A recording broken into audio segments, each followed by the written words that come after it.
Good morning, everybody. Thank you so much for joining us for our free Thursday webinar. I'm Nikki Jovikic from Lookupstrata, and I'm also the Managing Director of Tower Body Corporate. And we're talking about embedded networks for strata buildings. Private embedded networks for utilities like electricity, hot water, gas, air conditioning and solar are becoming increasingly popular across Australia. Joseph Arena from Embedded Network Arena will provide us with a clear and comprehensive understanding of embedded networks and their implications for strata buildings. Joseph will guide us through the complexities of embedded networks in a way that it's easy to understand. Why are embedded networks gaining in popularity? What are the benefits for owners and residents, and how do they work? And why would a building consider this option? We'll discuss all of these questions, plus the types of agreements you might see, and which ones are good and which ones are not so good. When considering embedded networks, what pitfalls should you watch out for? The session will leave you better equipped to make an informed decision for your strata building. Now, this is a national session, and with inclusivity in mind, we're aware that terminology does change across Australia. So if we're talking about committees, that's also known as the Strata Council or Council of Owners. And if Joseph mentions the Owners Corporation, that's also the body corporate or the strata company, depending on your state. Before we begin, I'd like to mention that the information in this session, including the discussions arising from submitted questions and chat conversations, is not legal advice and should not be relied upon as advice, and you should seek independent advice before acting on the information contained in this session. We welcome Joseph Arena, the Managing Director of Arena Energy Consulting and the Principal Consultant at Embedded Network Arena.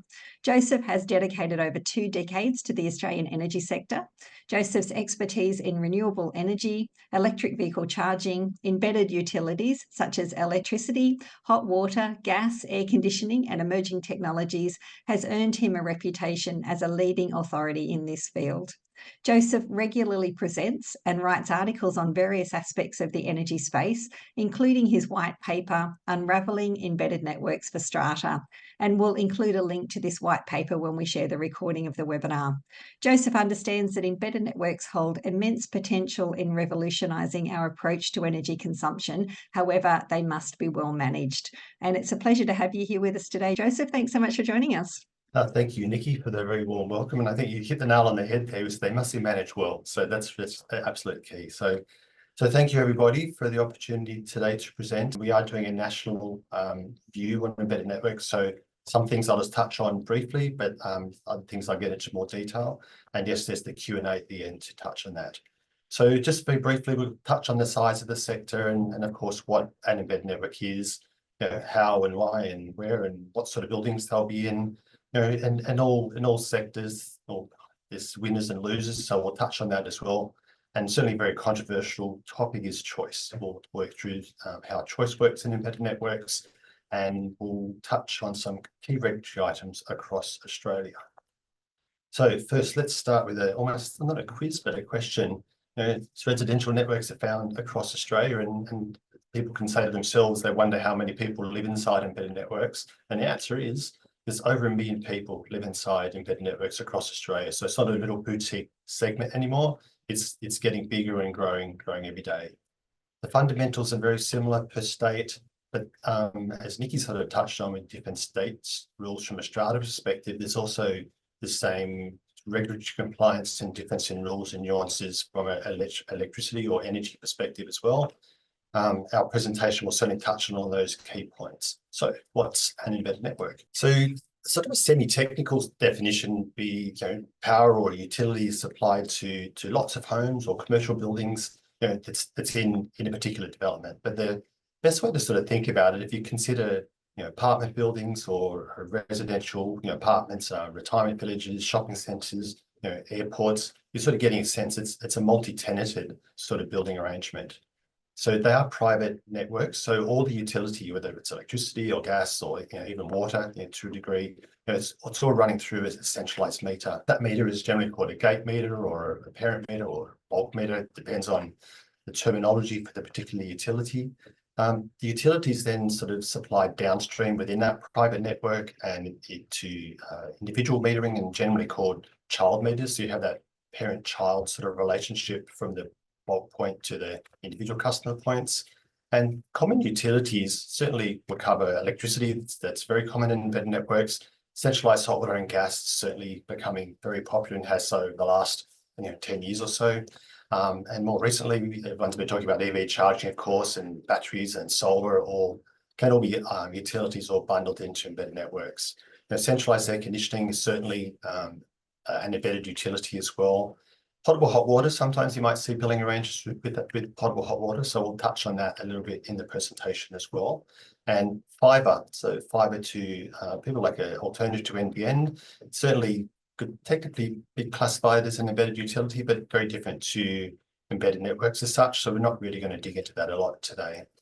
And certainly a lot of regulatory compliance in relation to embedded networks. You have the Australian Energy Regulator overseeing things nationally, but even though the Australian Energy Regulator, they're not necessarily relevant in each particular state in relation to embedded networks. And for example, Victoria have a dual layer of regulation where it's a blend of the AER, Australian Energy Regulator, and the Essential Services Commission of Victoria as well. So lots of rules and regulations, yes, especially with electricity. So one of the questions I like to touch on, who owns the embedded network? Who actually owns the embedded network? Is it the Strata? The Strata Council, the Strata Company, body corporate? Try to touch on all the Strata sort of definitions around the country, but yes, Strata just means everybody who's in that sort of Strata environment. So the answer is, in most cases, it's actually the Strata. Absolutely, it's the Strata that owns the embedded network. A lot of the agreements that I've seen have stated or implied that the embedded network might be owned by the embedded network operator. I would certainly query that if your contract says that. So what rationale sort of sits with that? In most cases, of course, the embedded network operator will own some equipment like metering or the hot water plant or solar, those sort of things could be incorporated into their ownership agreement. But the embedded network is actually owned by the Strata in most cases. So for people that are a little bit pictorially sort of focused, here's a couple of pictures of what an embedded network might look like. You've got the parent meter or the gate meter, and then for the bulk sort of supply points coming in, and then of course all the customers downstream of that. So for those people that are a little bit more technically inclined, this is what we would call a single line diagram. It's like a basic sort of electrical schematics of what a building might look like. That's an embedded network. So again, we've got the parent meter that measures the utility, the electricity in this case, for the whole site. And then we have child meters downstream of that. So I've got in the green box there a few different types of child meters. So there's the tenancies, the rental tenancies, but we're focusing mainly on residential embedded networks today, but the same analogy would be, of course, for shopping centres or industrial parks, etc. So you've got the child residential meters, they're the tenancy meters. I've also highlighted some of the common area or house services meters, like essential services or like lighting and power and air conditioning and those sort of things. Those meters are also classified as child meters inside the embedded network. And I'll talk about that in a bit more down the track because why that's important to know. So from a centralized hot water and gas sort of perspective, same sort of scenario. There's the boundary meters, so a gate meter or a volume boundary meter for gas. There's different terminology in different states and depending on the size of the building as well. And of course, there's a boundary meter coming in for water supply to the building too, in most cases. Again, as with electricity, there's metering downstream for tenancies. So the round circle in the red there is the red meters are the hot water meters. In the orange box, I've highlighted as unmetered supply of gas. So generally gas cooktops might be unmetered supply within the residential apartments, maybe some common area needs, gas barbecue or something like that. It's quite possible. So they're generally unmetered, whereas hot water is generally metered. We'll talk about billing down the track. More recently, I'm starting to see more examples where there's metering also for the potable water for the customers inside the building. And it might be, it's just the tap water. It's not specifically the hot water, so just the drinking water, etc. Often those utilities can be measured as well and potentially billed. And we'll talk about that in a minute as well. So how does it all work? So you've got the infrastructure set up and it's all there. How does it all work? So from an infrastructure perspective, things like the main switchboard and the electrical distribution boards, like the meter panels and the wiring, all that sort of infrastructure is all part of the traditional development when it's built. Same in relation to centralized hot water as well. You had the water recirculation, you have burners, etc. Additional infrastructure is needed when you start considering putting that gate meter or that parent meter to measure the whole utility for the whole building, and there's certain extra infrastructure needed for that. So from a sort of functional and operational perspective, you're buying energy as a large customer at that bulk buying point, that parent meter, and then you're then on-selling energy to small customers. So that buying and selling arrangement is facilitated through having the child metering in place. If you didn't have the child metering, you couldn't build the customers inside the embedded network. And that buy-sell arbitrage, like between buying in bulk and then selling, creates some funds.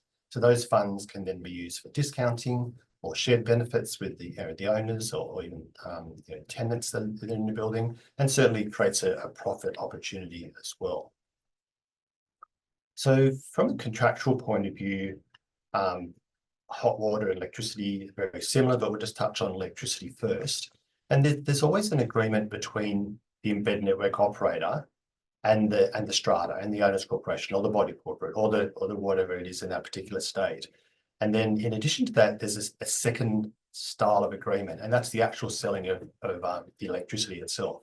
So there's two agreements. One's with the actual body corporate, and one is with the actual individuals, the child customers inside there, including the body corporate or the strata as well.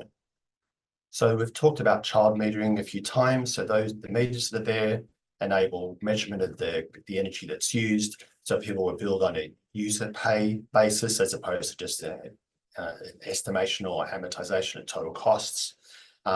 Choice is required in most regions around Australia. We'll talk about that again later during the presentation. And that choice applies for the common area load as well. So the strata or the body corporate also have a choice in most regions. So asset ownership is interesting in an embedded network situation. And I touched on the main switchboard and the water reticulation, or the electricity reticulation, meter boards, etc. That's infrastructure that's in the building, which is owned by the strata. So the other infrastructure, the equipment that's inside the building, such as metering or the solar batteries, that's generally and often owned by the embedded network operator.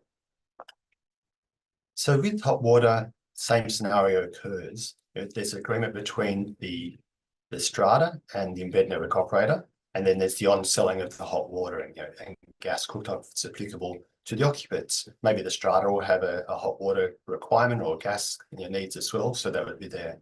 There's generally the market describes two different types of hot water arrangements, as bulk or a serviced hot water, and I'll talk about asset ownership for that in a minute. So again, as with electricity, there's individual metering, so it's a user pay basis, not amortization of costs, but customers have no choice in relation to centralised hot water. It's not an option for the hot water or for the gas services. So regarding asset ownership, so as with electricity, the reticulation and the infrastructure inside the building, the water meter panels, etc., they're all owned by the strata. And in the bulk hot water arrangement, the strata actually owns the hot water burners, etc., the hot water plant that's associated with the heating of the water. With the serviced hot water arrangement, the embedded network operator owns that hot water plant. And pretty much in most cases, the embedded network operator will also own the metering and the sort of meter reading equipment to be able to capture the hot water usage and facilitate the billing. So billing, we've sort of touched on, we've built the embedded network and we're buying the energy and we know what the contractual arrangements are like, but how do we actually start billing customers? So for an electricity point of view, there are some rules and regulations around that, some default market offers or benchmarking offers that pricing that should not be exceeded. So in various states, it's called the default market offer. Victorian's got the VDO, or the Victorian default offer. And Synergy, it's not quite as a deregulated market as the rest of the country or the East Coast and South Australia, but they're still sort of price showing with their Synergy prices. So normally for residential bills, you'll see a few charges. There's like the energy charge, which is measured in kilowatt hours. It's a consumption charge, and a daily fee, like cents per day or $1 a day or whatever it might be. And certainly for small customers, and I'll explain small customers in a second, there's many more consumer protections compared to a large customer. So from a residential hot water point of view, customers are generally billed in cents per litre. There's lots of reasons around that, maybe particularly because the meters measure litres of water. However, it's a way of avoiding some of the electricity regulations by billing customers in cents per litre versus an energy unit such as megajoules of gas or kilowatt hours of energy.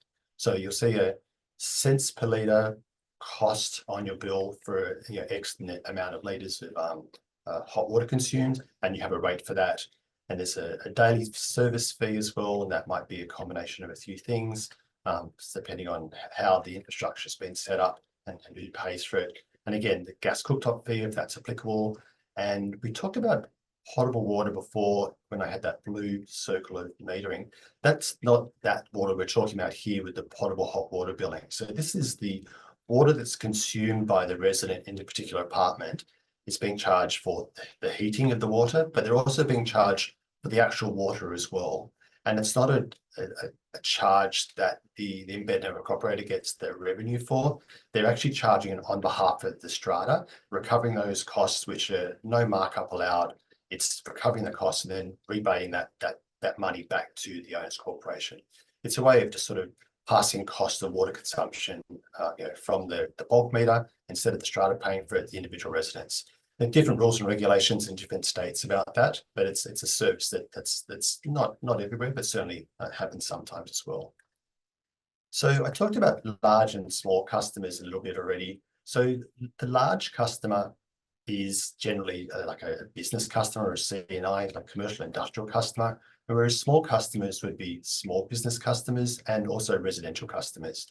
The definition for a large or a small customer varies per state, but certainly residential customers would all fall in that small market category, and the consumer protections are definitely more applied for small customers. In relation to billing, the billing practices aren't always consistent, and there's certainly been a shift change in the last 10 years of how embedded network customers are billed from the Strata's perspective. The people may be familiar with the terminology of bundled billing versus unbundled billing. So we'll talk about that now, actually with a few examples. So an unbundled bill is basically a breakdown of all the costs that are incurred to supply the energy to your meter point and for the energy that you need to consume. Generally, residential people don't see such a granular breakdown. It would be more applicable to, again, the larger C&I type sites. So whatever volume of electricity that's applicable for that state.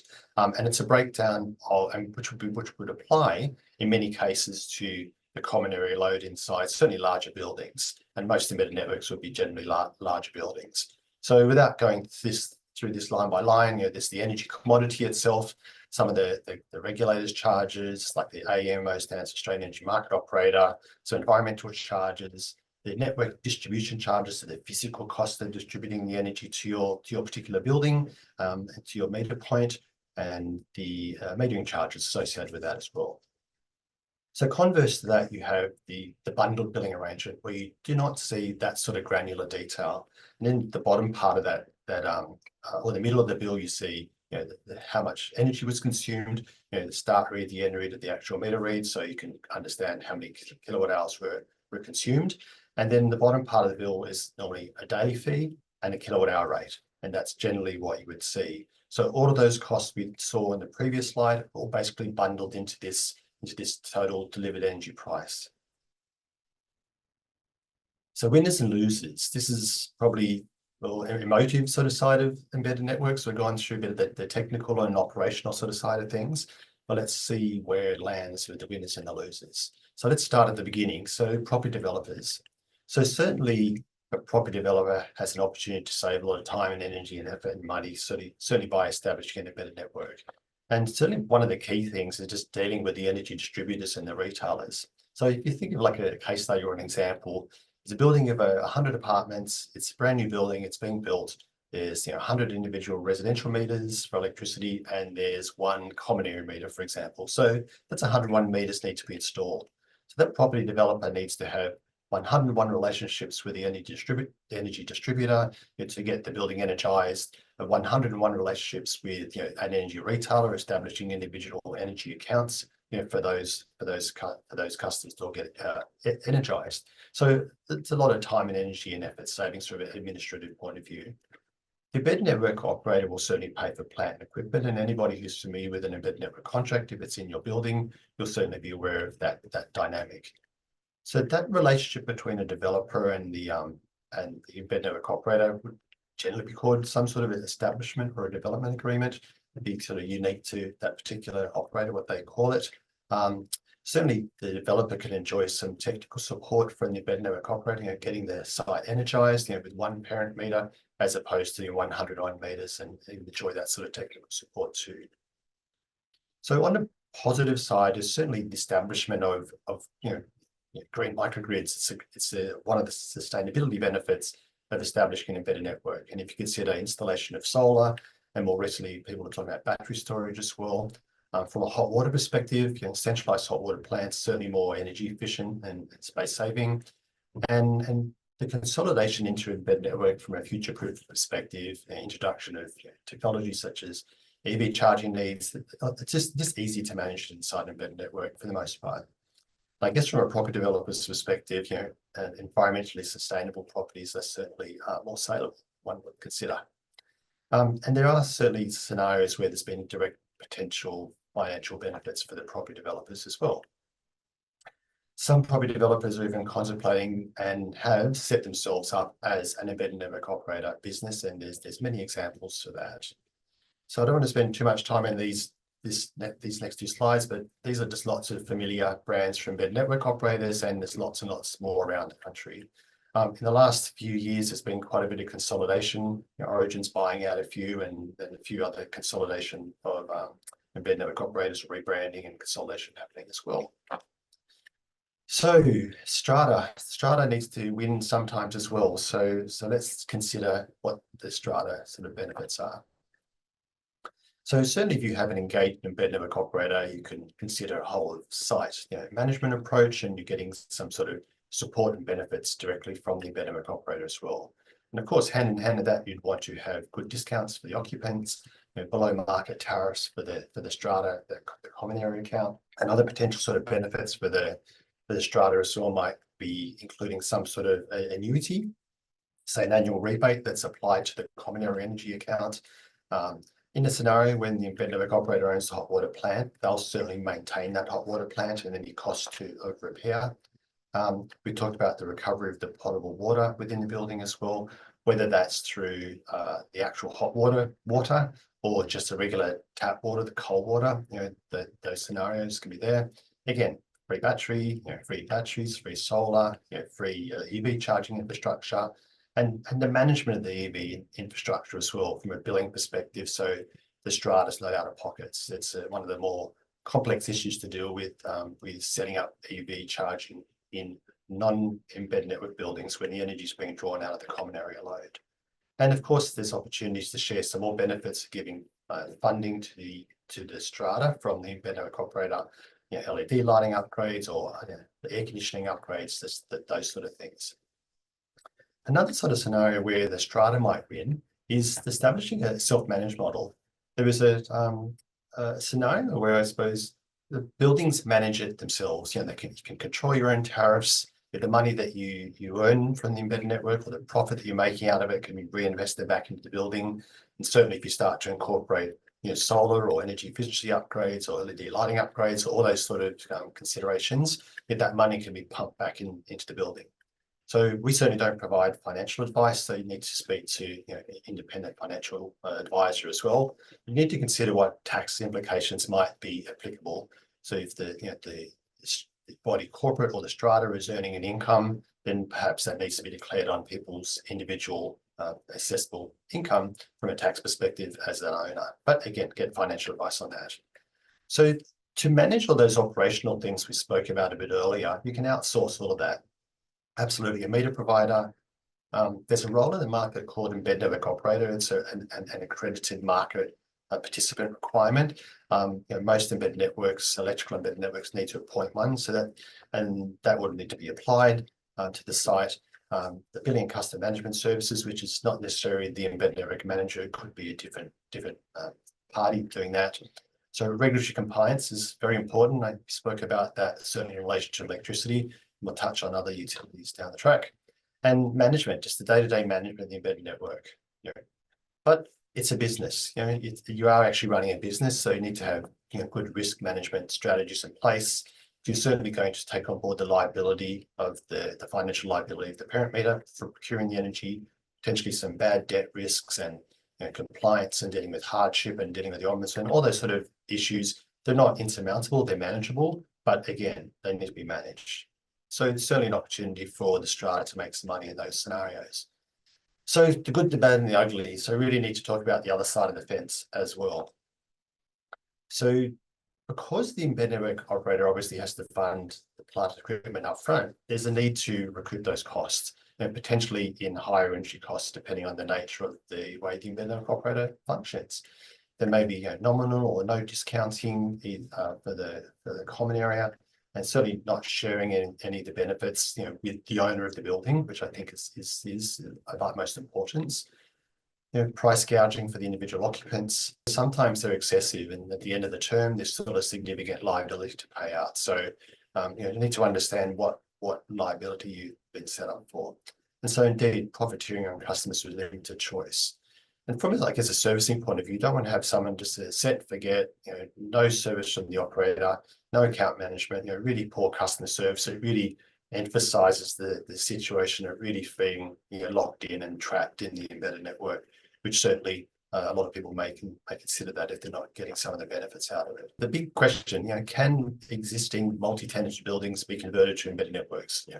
We'll focus on residential today, but residential buildings, retirement villages, shopping centres, airports, all those sort of multi-tenancy buildings. So the answer is yes, it certainly can be done. Without a doubt, it certainly can be done. Electricity, even potentially centralised hot water, it certainly can be done as well. Rules and regulations, to the nth degree, certainly with electricity, and to similar extent with hot water as well. Consents required, approvals from regulators are required. From a strata perspective, resolutions and motions will need to be passed. The percentages will vary per state. From a commercial point of view, generally over about 50 lots would be commercially viable. But if you're bundling electricity and hot water together and doing it all at the same time, certainly can be assessed, but it's definitely site by site sort of analysis. So what sort of benefits? I mean, we touched on some of the environmental and sustainability benefits before, so that the same sort of would apply here. The third dot point is interesting, actually. We're talking about the electrification of the gas hot water networks, and certainly, gas was king about 15 years ago, but now gas is on the kind of cusp of becoming an equal energy source, and we want to electrify everything because we're incorporating solar into it. So there's a lot more conversations I'm having with body corporates and strata about potentially trying to convert the centralized gas hot water non-embedded network into an electric heat pump scenario, but you need to then create an embedded network to do that. So certainly introducing electric heat pumps and solar would create that opportunity to make the building more sustainable. It's more sustainable, renewable energy focused.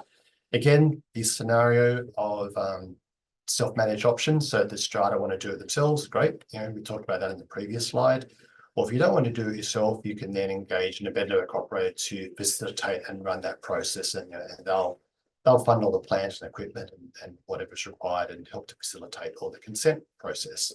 But yes, it is available, but I'll reiterate, it's site-by-site analysis. There's no cookie cutter approach to it, and the rules and regulations are pretty strict, and so it's a site-by-site consideration.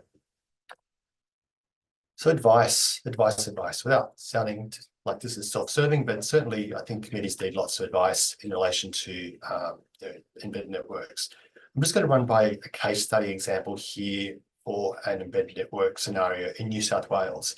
So anyone who lives in New South Wales who has bought into a building that's an embedded network would certainly have been presented with a bunch of utility agreements at the first annual general meeting. And it's 9 o'clock at night, and agenda number, item number 28 is the embedded network agreement. and you're faced with electric hot water agreement, gas agreements, solar agreements, centralized agreements, maybe fiber as well. You've got a plethora of agreements to deal with and make a decision and vote at 9 o'clock at night.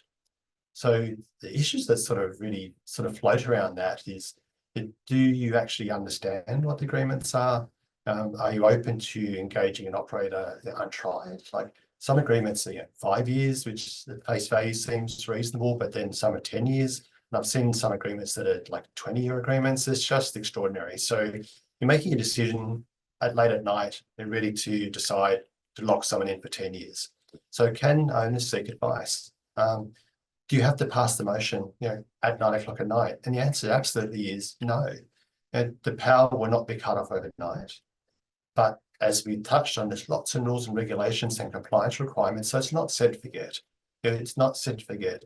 You must comply with the rules. Otherwise, as the owner of the embedded network, there's potential liabilities there as well. So either negotiate the better outcome for the owners with the incumbent that's there now, go to market. There's lots of different options. So the Ombudsman can certainly provide some support. They have a lot of information about that. The Australian Energy Regulator has a lot of information on their website. It might be hard to talk to someone there, but certainly there's information there. Or certainly someone who's independent from that process would be a good idea to speak to them too. Existing better networks and choice. So choice is a very controversial topic as well. So I always get asked, can we change better network operators if we wanted to? So absolutely, you certainly can.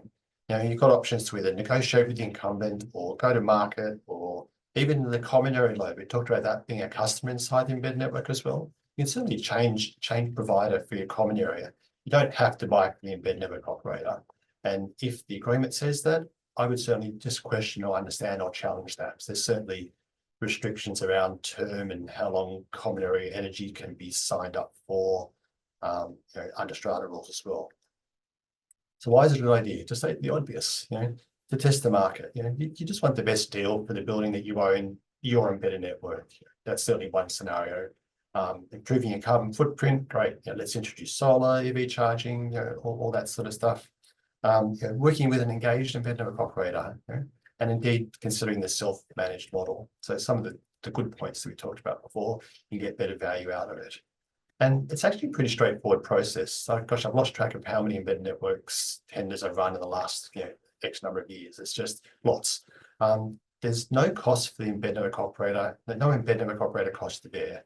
We talked about the scenario of the buyout liability of the actual contract. A new operator will certainly fund that. So the OCs and the committees and the stratas are not out of pocket. The process of churn is absolutely well established in markets around Australia, without a doubt. It can be a very transparent sort of tendering process, relatively low cost. Certainly got a few case study examples on my website, so you can have a look there if you want to. But here's a few sort of scenarios here. New South Wales site, just over 100 apartments. And these guys saved over $100,000 in the first year. So that, of course, those savings will keep repeating year after year after year. And this one is electricity and hot water, so significant savings.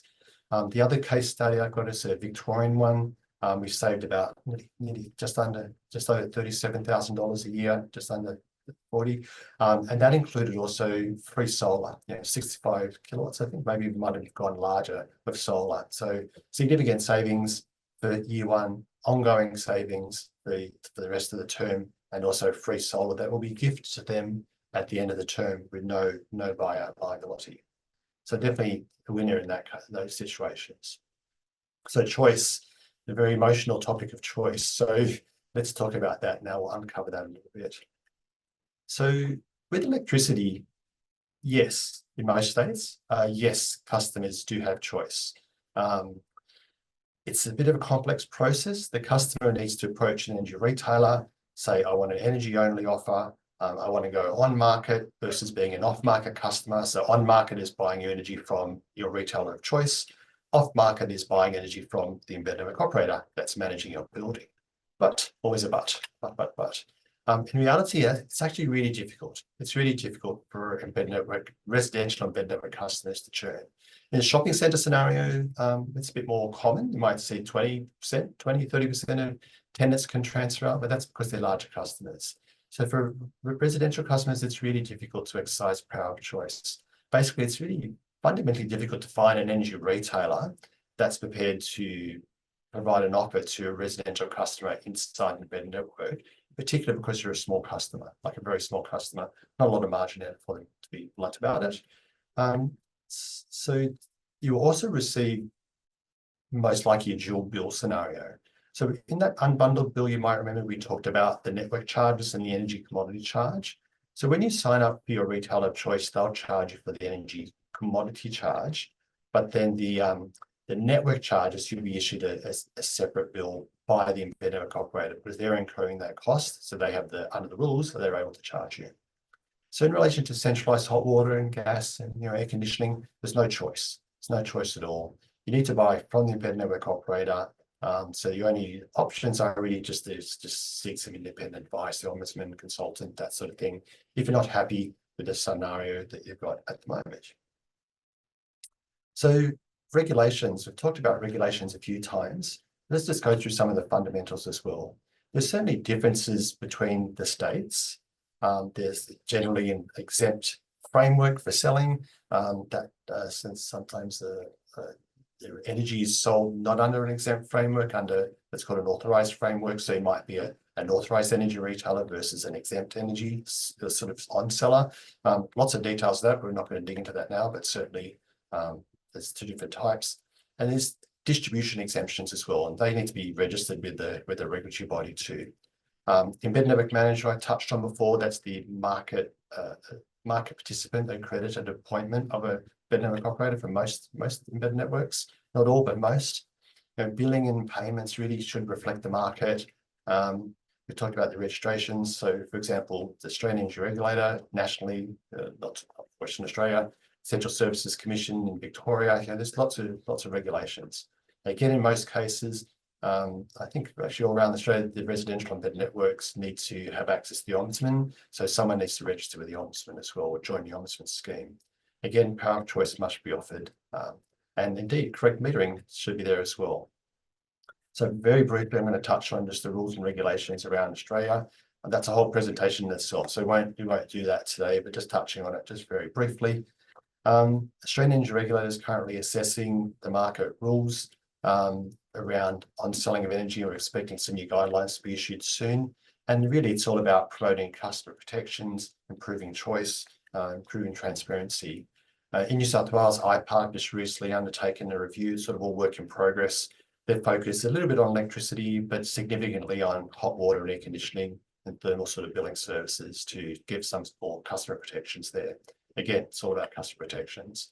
In Victoria, anyone who's down in Victoria or anywhere else, if you know what's going on down there, you would have known that new residential embedded networks were going to be banned, and they technically sort of have been banned, but there's certainly some exceptions around that as long as renewable energy is included with it for the residents. 100% needs to be supplied there, some of it generated on site. But certainly, again, it's all about choice and protections. Was one of the key drivers and focuses there. And in Western Australia, there's been recently, this year, the introduction of a voluntary code of conduct. Again, customer protections, transparency, focus on billing, focus on hardship, all those sort of things. Again, just trying to raise the bar to give people more protections.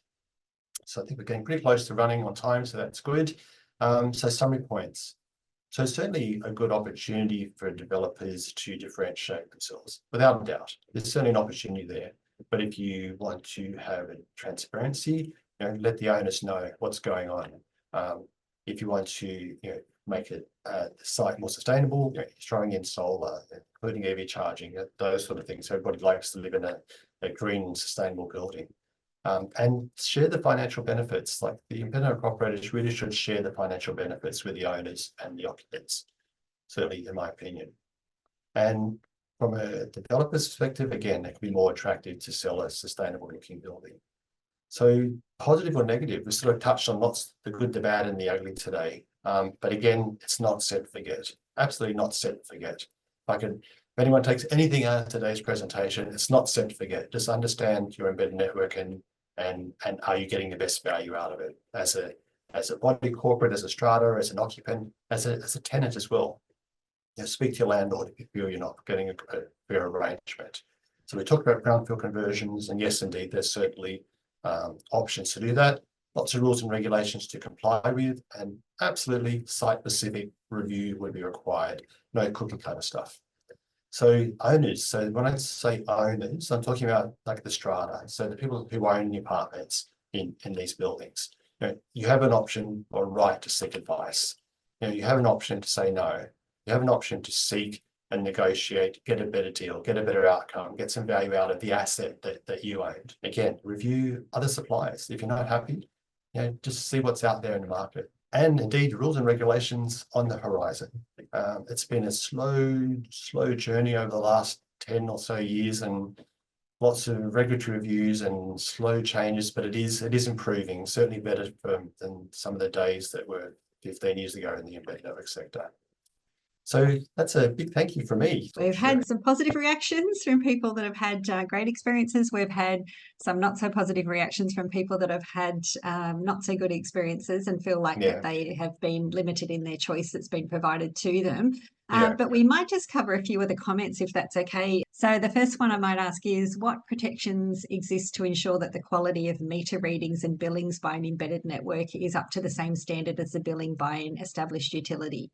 Yeah, okay. So lots of nuances there, but fundamentally, billing meters need to be NIMI approved. And there's lots of acronyms that mean NIMI, but in this case, it's talking about National Measurement Institute approved. So they need to be patent approved metering that is billing grade quality. So if they're not, then they technically can't be used for billing. They can take different formats, there's different meter brands, and I'm not going to talk about meter brands now, but they need to be patent approved metering for billing grade quality. That's absolutely fundamental. So that's probably a high level comment against that. So okay, thank you. In the event of a staged scheme, is stage 2 required to remain with the same embedded network as stage 1? Fascinating question. So embedded networks revolve around the parent meters. So if it's a different connection point to the grid, then it's a different embedded network. So I've worked in scenarios in Sydney, building of, I know, 600 plus apartments. There's 3 different strata arrangements there, 2 different embedded network operators. So you've got the body corporate, the BMC being managed by 1 strata manager, 2 strata managers on the 2 separate stratums, and you've got 2 different embedded operators on the 2 separate stratums. So if the new meters are coming downstream of that same parent meter, then I would suggest that it's 1 embedded network. If the stage 2 are coming under a different gate meter or parent meter, then it's technically a different embedded network. So you would have options. Again, I would say generally options, but you really need to understand the contract to make sure stage 1 or 2 wasn't included with the first agreement, blah, blah, blah, all those sort of things. But generally, I would say if it's a different parent meter, you have options. Yeah. This one is a New South Wales question. What level of non-compliance with New South Wales legislated limits in strata law on the duration of utility supply contracts have you observed? The only exemption at the moment is electricity embedded networks. All others must expire at the first AGM and then have a maximum duration of 3 years thereafter. Yeah, but networks have got this little bit of a loophole in the strata legislation. You can do up to 10 years. So technically, at the first annual general meeting, the embedded network agreement that was put in place from the inaugural general meeting can't be amortized across. It ends then and a new agreement has to be put in place. So there has to be that proactive engagement of the embedded network operator there. But under the strata rules, I don't remember the clause number, but it's embedded networks have this exception where they can be put in place for 10 years. Whereas other utilities, I think just general electricity, if it's non-embedded network, from memory, it's capped at 3 years, and for non-embedded network contracts. So yeah, so I sort of not sure to answer that question fully. It's a big question, but basically there are exceptions for embedded networks in New South Wales strata legislation. Victoria now. I'm a strata manager. An owners corporation in our portfolio has an embedded network. The owners corporation has queried switching embedded network providers. We are aware the infrastructure needs to be purchased by the new provider. However, how does the OC get out of the contract? It's not due to expire for 10 years. 10 years, that's a hard one. So let's talk about it from a commercial point of view and then a legal point of view. So let's do commercial first. There may be commercial terms in the agreement that allow the termination. Some agreements do, some agreements don't. So I would have to review an agreement just to assess whether that's even even an option. But if the agreement has been executed, it's got the OC stamp on it, then it's a formal agreement, and then it's put in place. And if it's an older Victorian site, or they were signed by at the inaugural general meeting, novated across to the owners corporation. Once they took ownership, the residents took ownership. It's hard to get out of those agreements unless there's a termination option. So then just consider a legal review. Is it a fair agreement? And I'm not a lawyer, so I don't provide legal advice, but I would certainly say forward or request a lawyer to look at it.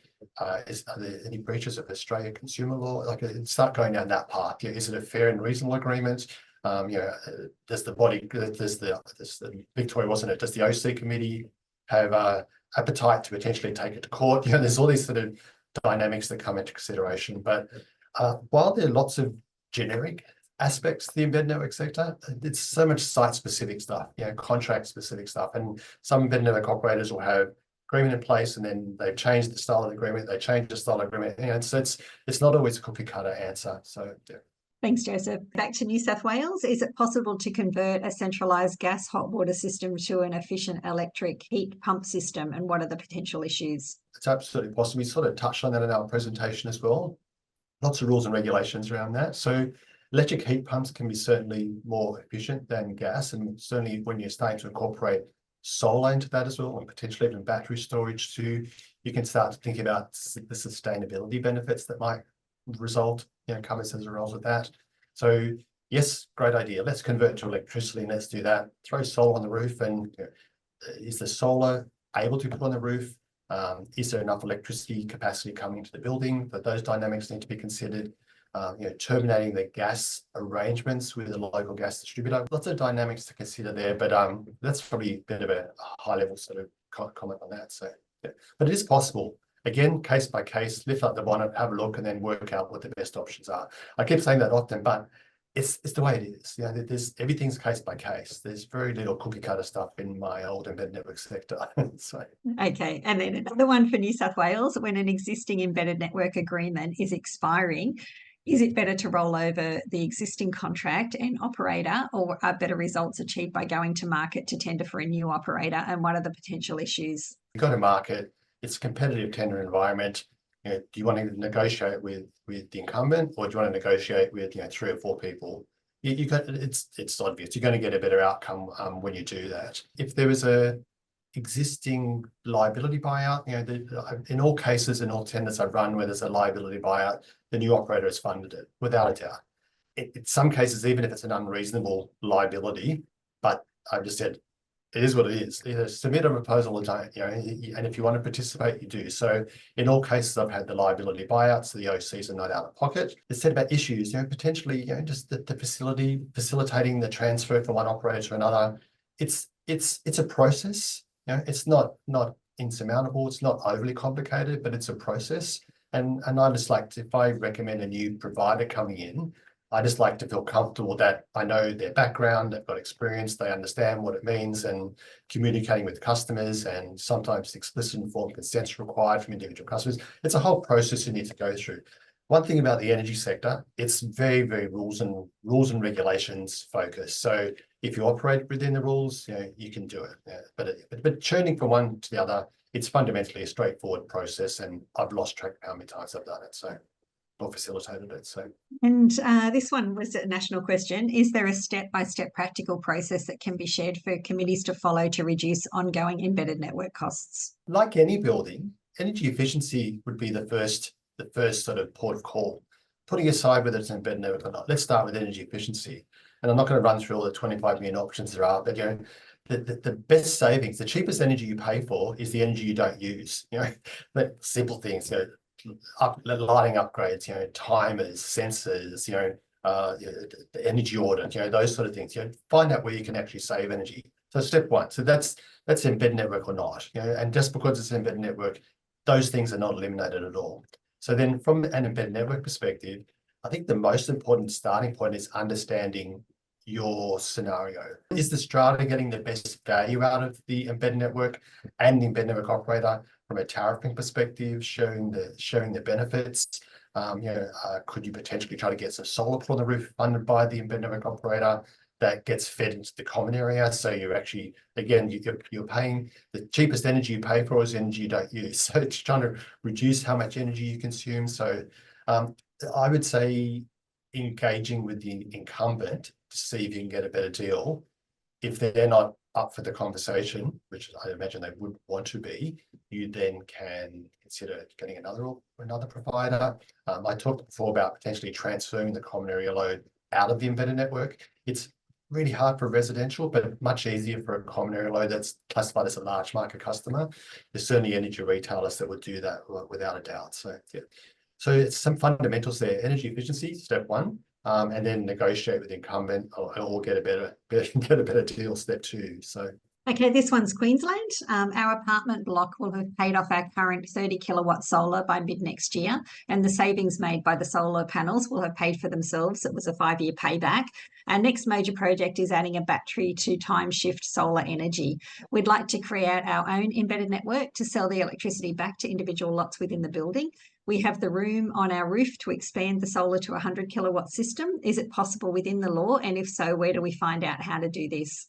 from an energy perspective, yes. And we talked about brownfield conversions in the presentation. So I could reiterate some of those same points, but it is possible. Incorporating solar is a great way to make a sustainable building.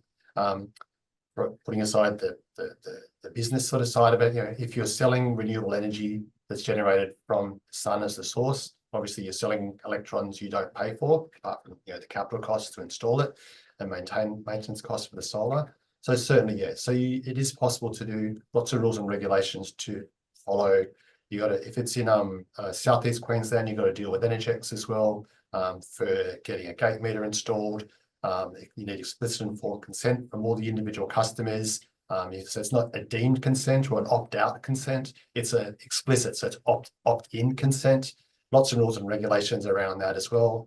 You'll need to get approval from the Australian Energy Regulator through the exemption framework. There's things called registrable exemptions, and there's others called individual exemptions. Most likely with residential, you'll need to apply for an individual exemption as opposed to just registering your exemption. I think if you get 100% explicit informed consent, you might just be able to do registrable. But yeah, lots of rules and regulations around that. And again, site specific, especially when you're talking about a brownfield conversion, because putting aside the rules and regulations, and if you're allowed to run a business for that, just to work out the commerciality of it and the feasibility of it is all part of the thinking process. But yes, it's possible. Excellent. Thanks, Joseph. And then we might just finish with one more because we're coming up to the end of the hour, but this one again is a Queensland one. So our 10-year contract was entered into by the developer of our 77-lot townhouse complex. It will expire in 6 months, so we're looking at options. Can the embedded network be decommissioned? And if so, how is this done? If the contract's not renewed, we must pay the embedded network company a sum to be determined by an independent valuer. Why is this required when we have paid a daily service charge for over 10 years and surely the installation value has been recouped?